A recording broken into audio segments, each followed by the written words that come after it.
The people say they say mysterious things, and who am I to question? When we first moved into this office in January of 2012, we started off by doing a bunch of renovations. And one of the first things that we noticed was we were in early in the morning. We had just painted, put a fresh coat of paint on all the doors and all the walls. And a smoothie literally flew across the room and slammed into a door.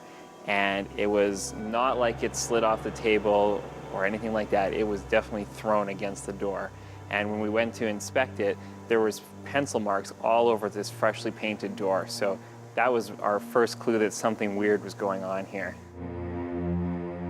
After that, we started paying more attention to things, and we noticed everything from doors popping open to coming in the morning and seeing plants tipped over. And the ghost, in fact, even followed one of our staff home and almost broke her digital camera. I spent a little bit of time up in the attic while we were moving in, and I sifted through some of the old junk and stuff that's up there, the cool things that you find up in the attic.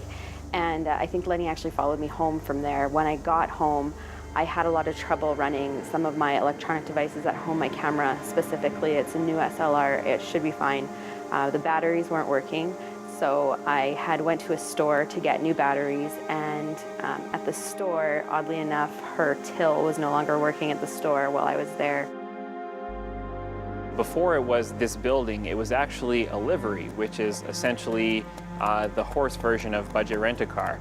And the guy that owned this livery, according to Michael Daw, was not a very well-liked man within the community, and he was kind of angry and kind of mean to people.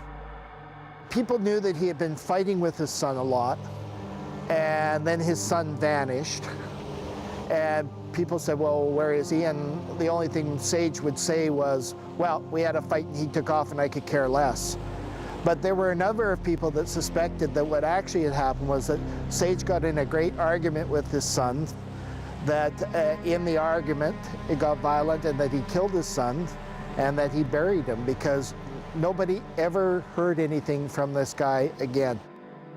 To again speculate, this is not based in any fact, but if you really think about it, if you have a stable where you're bringing in animals in and out a lot, if you dug a hole in the floor of a dirt floor of a stable, covered it with straw, and then the animals tramped it down heavily over the years, how would you know something was there?